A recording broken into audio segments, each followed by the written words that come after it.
안녕하세요. 위클리 세종기업 데이터. 오늘은 6월 17일입니다. 저는 전혜성이고요. 네, 저는 정윤호입니다. 네, 안녕하세요. 정민경입니다. 요즘에 백신 많이 맞으셔가지고 네. 1,400명이 맞았다고 하던데요. 1,400만 명이. 1,400만 네, 명이. 네, 네. 진짜 저희 나라는 속도 하나는 진짜 끝내주는 것 같아요. 그러게요. 이제 백신 맞고 마스크 벗으면 이제 다들 이제 화장품에 이렇게 좀 많이 관심을 좀 가지시는 것 같아요. 요즘에 분위기는 어떨까요?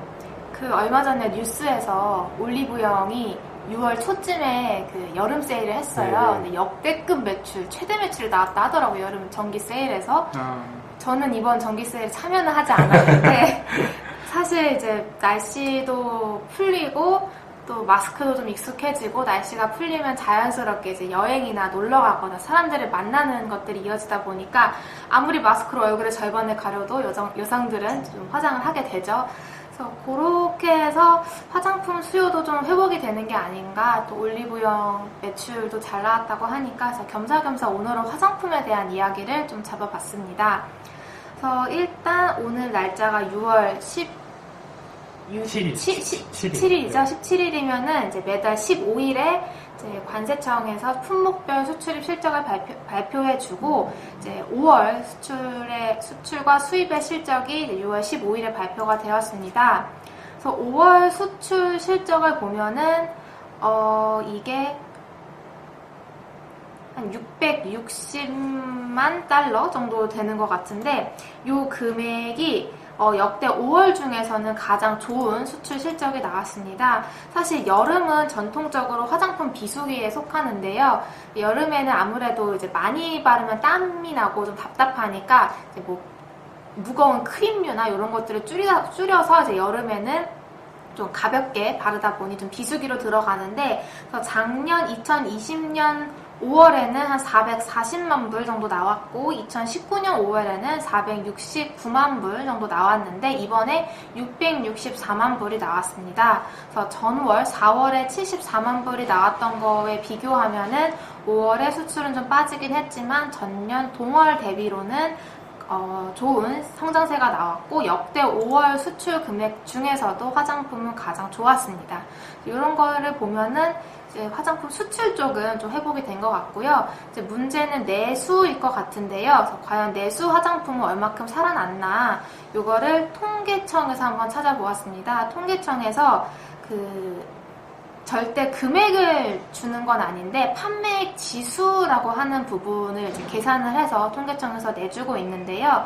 그래서 통계청 코시스 국가 통계 포털에 들어가신 후에 국내 통계, 그 다음 도소매, 서비스업 동향조사에서 소매 판매 통계로 들어가시게 되면 재별 및 상품군별 판매액 지수를 확인하실 수가 있습니다. 여기서는 2015년 값을 100으로 두고 2016년 판매액을 이제 100으로 나누는 거죠. 2015년 값으로. 그렇게 돼서 2016년은 그 지수를 산출하는 그런 식으로 진행이 되는데 이게 경상지수와 불변지수 그리고 계절 조정지수 등으로 구성이 됩니다. 그래서 경상지수는 물가상승률을 고려하지 않고 단순히 계산한 게 경상지수고 불변지수는 이 경상지수의 물가지수, 그러니까 소비자 물가를 반영을 해서 물가상승분을 제외한 실제 판매액이 되겠죠. 이렇게 지수를 계산한 것들을 이제 통계청에서 배포를 해줘서 이번에 확인을 해보았는데요. 화장품 같은 경우에는 2019년 11월, 2019년 겨울이 가장 좋았어요. 판매액이. 저는 지금 불변지수로 보고 있고요. 아무래도 경상지수는 물가 상승률이 반영이 되어 있다 보니까 실제 내수 어떤 판매 수요에 있어서는 조금 왜곡이 있을 것 같아서 불변지수로 한번 살펴보았는데 2019년 겨울까지 판매액이 굉장히 좋습니다. 그래서 꾸준히 우상향하다가 2020년 2월 폭락합니다. 2020년에는 코로나 영향이겠죠? 네, 코로나 영향으로 마스크를 쓰기 시작하면서 또 이제 사람들과의 만남도 줄어들고 소비도 위축되면서 거의 2017년 9월 정도까지, 그러니까 2년 반 전 수준으로 판매 지수가 뚝 떨어지고요. 그때부터 그냥 원만히 상승하는 이제 그런 분위기를 보이고 있고 원만히 상승하다가 여름쯤 해가지고 다시 내려왔다가 겨울에 올라왔다가 최근에 다시 올라오는 이제 겨울에 올라왔다가 이제 등락을 반복했다 최근에는 뭐 조금 올라온 그런 모습을 나타내고 있습니다. 판매 지수 자체가 뭐 의미 있게 코로나 이전 수준까지 완벽히 회복한 건 아니지만 이게 차트를 저희가 많이 보잖아요. 그렇게 봤을 때 약간 W자, 그러니까 하락 차트에서 W 반등이 나오는 것처럼 이제 그런 모양으로 좀 올라가고 있는 그런 모습입니다. 그래서 뭐 수출은 뭐 이미 충분히 다 회복을 한 상태이고 내수도 조금씩 올라오고 있어서 제가 연초에는 사실 수출하면 ODM 쪽 한국콜마라든지 뭐 이렇게 아니면 LG 생활건강처럼 수출 쪽을 잘하는 기업들을 위주로 봤다면 이제는 이제 내수 브랜드 기업들도 조금씩 개선되고 있지 않을까라는 생각을 좀 갖게 되었습니다. 사실 내수 기업이라고 하면 대표적인 게 뭐 로드샵이겠죠. 올리브영도 맞긴 하지만 올리브영은 그래도 상장사가 아니니까 뭐 상장사 중에 로드샵이라고 하면 미샤, 그러니까 상장사 명으로는 에이블CNC죠. 그리고 토니모리 이렇게 있는데 클리오도 있습니다. 클리오도 있나요? 네. 일단 토니모리를 저는 개인적으로 관심을 가졌는데 이유는 사업 보고서에 보면 20년도 7월에 토니모리가 디지털 비전 선포식을 진행했다고 밝혔습니다. 근데 이제 경험상으로 회사가 적자가 좀 몇 년 동안 적자가 아니더라도 좀 어려움을 겪고 있다가 이제 뭐 이렇게 대대적으로 무슨 뭐 선포식 이런 걸 하게 되면 그 시점을 기준으로 그래도 좀 반등을 하는 그런 뭐 이렇게 사례, 경험 이런 것들이 조금 있었거든요. 예전에 뭐 포스코도 사실 그랬던 거고. 그래서 좀 살펴봤더니까 이게 작년도 20년 최근 한 4년 정도 계속 적자가 이어지고 있습니다. 17년도에 영업이익이 적자로 된 다음에 20년까지 4년 연속 적자가 이어지고 있는데 매출액 또 16년도에는 2,300억 정도 기록을 했는데 20년도에는 1,135억 원으로 거의 뭐 반토막이 났습니다. 당장 2분기에도 의미 있게 실적 턴어라운드가 나올 수 있을지는 아직 사실 미지수인데 그럼에도 조금 관심을 가지고 있는 이유는 20년 4분기에 CFO가 교체되면서 빅베스가 약간 진행이 되었대요. 그리고 20년도 1분기에도 일부 일회성 비용이 발생을 하면서 뭐 고정비가 좀 고정비를 낮췄고 또 조금씩 적자도 조금씩 줄어들고 있는 모습을 보여주고 있습니다. 그래서 오프라인 채널은 여전히 좀 어렵지만 뭐 쿠팡이나 자사몰 그리고 해외 쪽으로 좀 드라이브를 좀 걸고 살아나고 있는 것 같아서 뭐 조금 단기적인 관점이 아니라 조금 회사를 길게 보신다고 하면 회사가 조금씩 좀 개선되는 그런 모습이 좀 나오고 있지 않나 그렇게 좀 보고 있습니다. 또 최근에 반려동물 간식 사업을 진출을 했더라고요. 오션이라는 회사를 인수를 한 것 같은데 이게 토니모리 그 오프라인 매장에서 이 반려동물 간식을 이제 같이 판대요.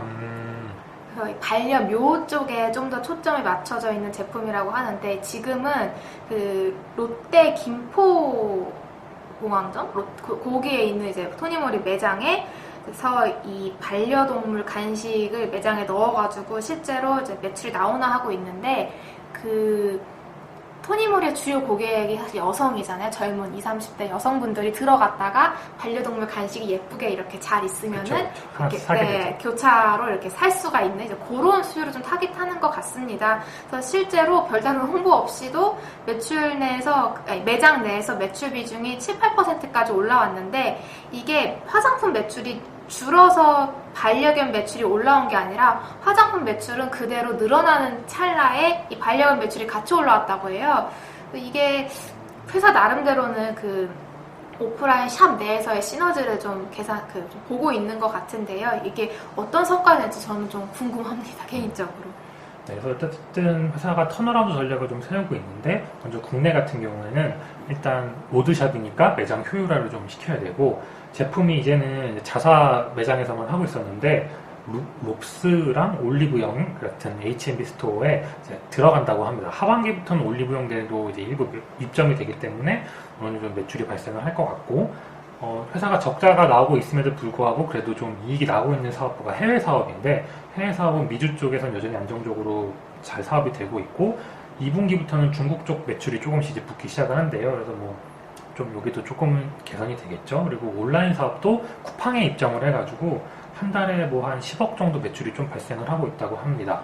그래서 뭐 연간으로는 한 100억 정도 매출을 기대를 하고 있는데 아무래도 오프라인보다는 온라인 쪽 수익성이 좋지 않을까 좀 추정이 되고 있어서 전반적으로 보면 오프라인 매장 효율화를 통한 고정비 축소, 유통채널 확대, 그다음에 수익성이 좋은 해외 사업 강화, 온라인 비중 확대, 아까 펫사업 말씀하셨던 것처럼 신규 사업 추진 이런 것들을 통해서 턴어라운드를 좀 준비를 하고 있는데 뭐 이게 당장 뭐 2분기 뭐부터 이익이 확 늘어나거나 뭐 그럴 것 같지는 않지만 그래도 이렇게 좀 회사가 변화되는 모습을 좀 지켜보시면 좋지 않을까 소개를 드려보겠습니다. 네, 저는 또 관련 회사로 그 VT GMP라고 하는 또 로드샵 화장품 관련 기업이 있죠. 그 사실 저는 VT라는 단어 듣자마자 그 예전에 남성분들은 잘 모르시겠지만 반트 365라고 하는 그 유명한 쿠션 제품이 있었어요. 그래서 이거를 저도 이렇게 중간중간 지나가다가 그 실제 매장도 보고 많이 사용하는 거를 봤는데 어느 순간 반트 365가 없어졌더라고요. 그래서 저는 그 당시 땐 잘 몰랐었는데요. 이번에 이제 찾아봤더니 2017년도 3월에 상표권 소송에서 이 회사가 졌대요. 그래서 반트 365라는 명칭을 쓰지 못하고 VT 코스메틱으로 이제 회사가 다시 출범하였고 이제 반트라는 제품이 VT로만 전환이 됐는데 사람들은 반트에 익숙했지 VT는 잘 몰랐던 거죠. 그래서 이게 같은 제품이 아니라 짝퉁 제품으로 오해를 해서 매출이 빠졌다고 합니다. 그래서 반트가 VT로 전환되면서 이제 회사가 조금 안 좋았던 것 같고 이후에 2019년도에 GMP라고 하는 회사와 합병을 하면서 이제 새롭게 좀 탄생한 그런 기업이 VT GMP라고 이해를 할 수 있겠습니다. 그래서 GMP라는 그 기존의 회사는 라미네이팅 사업을 영위하고 있고 지금은 사실 이 회사 자체의 그런 메인 사업이 화장품 쪽으로 초점이 맞춰져 있긴 하지만 그 중장기적으로 어떤 사업의 체질 개선을 위해서 배터리 사업 그리고 수소 연료 전지 발전 관련 사업도 지금 추진을 하고 있다고 합니다. 근데 이 부분은 당장에 보다는 그냥 이런 사업을 어떻게 키워갈지는 조금 중장기 관점에서 보아야 할 것 같고요. 일단 그 코스메틱 쪽만 보다 보면 생각보다 그 견조한 실적이 유지되는 기업이라고 저는 생각합니다. 1분기 실적이 엄청 잘 나왔던데요. 네, 1분기에 그 매출이 전년 동기 대비 28% 증가한 444억, 영업이익률 14%, 그러니까 13.7%인 61억을 기록했는데요. 사실 2020년도도 봐도 2019년 대비 이익이 그러니까 그 4분기 때 적자가 났던 거를 빼면은 1, 2, 3분기 다 괜찮았습니다. 코로나 영향을 다른 화장품 브랜드에 비해서는 좀 적게 받은 게 아닌가라고 생각이 되는데요. 그 회사가 국내보다는 일본 시장에서 좀 더 장사를 잘 하는 것 같습니다. 그래서 일본 시장과 중국에서 좀 선방을 하면서 이런 코로나 영향을 좀 많이 좀 이렇게 좀 방어를 하지 않았나 이렇게 생각을 하고 있습니다. 일본 시장 같은 경우는 특이한 게 이제 우리나라는 어떤 제품이 좋다 그러면 확 이렇게 좀 쏠려 가거나 아니면 옛날에 뭐 미샤데이 이래가지고 할인하면서 매출을 확 땡겨오거나 이런 전략을 썼었는데 일본 시장은 한번 안착하기 어려운데 한번 안착을 하면은 가격 정책을 그렇게 공격적으로 펴지 않아도 팔린다 그래요. 좀 보수적인 그런 시장이다 보니까 올라가긴 힘든데 올라서면 유지가 되고 또 소비자들도 할인을 많이 하는 거는 이 회사 브랜드 가치를 떨어뜨린다 생각해서 그렇게 썩 달가워하지 않는다 합니다. 그래서 오프라인, 그러니까 일본 시장에 잘 정착했던 게 이 회사의 좀 강점이었던 것 같고요. 지금도 일본 시장에서 좀 공격적으로 이제 나아가고 점포를 좀 늘리기 위해서 이제 거래하고 있는 거래처가 있는데 그 거래처에 딸려있는 그 여러 점포가 있을 텐데 그 점포 중에 아직 30%밖에 입점이 안 됐다고 합니다. 나머지 점포로도 입점을 계속 하려고 지금 캐파도 좀 증설하고 있는 그런 상황이고 추후에 뭐 H&B 드럭스토어나 편의점 등 이제 다양한 오프라인 샵으로 들어가려고 하고 있어서 이 회사는 국내에서 뭐 잘 팔리고 안 팔리고에 초점을 맞추기보다는 해외에서 얼마나 잘 하는가를 좀 집중을 해봐야 좀 투자 포인트를 잡을 수 있을 것 같습니다. 이게 1분기가 분기 기준으로는 최대 실적이 나왔잖아요. 매출도 그렇고 영업이익도 그렇고. 근데 이렇게 실적이 잘 나왔던 이유가 일본 쪽이 어느 정도 기반이 되었고 설명 주신 것처럼 잘 안 떨어진다라고 하면 1분기 수준이 뭐 2분기, 3분기도 이어진다라고 하면 올해 실적 그래도 기대해 볼 수 있지 않나 그것도 좀 생각이 듭니다. 네, 그래서 한 3분기, 2, 3분기 정도는 화장품 시장이 약간 비수기이다 보니까 1분기만치 나올 수 있을지는 잘 모르겠지만 회사도 조금씩 증설을 하고 있고 말씀해주신 것처럼 소비가 살아나다 보니까 올해 연간으로도 좀 긍정적으로 볼 수 있지 않을까 생각을 하고 있고요. 이제 중국에서도 하반기에 이제 새로운 시카 제품에 대한 론칭을 이제 준비를 하고 있습니다. 시카 제품이 뭐냐면요. 약간 그 민감성 피부 좀 잠재워주는 좀 순한, 그러니까 지성 피부들이 시카 제품을 바르면 좀 이렇게 좀 잠재울 수 있어요. 그런 기름기 있는 그런 피부들을. 해서 요 라인이 이 회사가 밀고 있는 라인이고, 그 회사 IR을 듣다가 좀 이렇게 뭐 많이 고민을 했구나 싶었던 게, 이제 VT 코스메틱은 좀 작잖아요. LG 생건이나 뭐 아무래처럼 큰 회사가 아니다 보니까 여러 제품, 여러 라인을 하기보다는 잘하는 라인에 선택과 집중을 해서 브랜드 전략을 집중한다고 합니다. 시카 라인은 우리 거다, 우리 걸 써라, 뭐 이런 식으로 시카하면 VT가 떠오르게끔 이런 식으로 전략을 펼치고 있어서 이 부분이 그래도 일본, 중국에서는 좀 먹히는 것 같고요.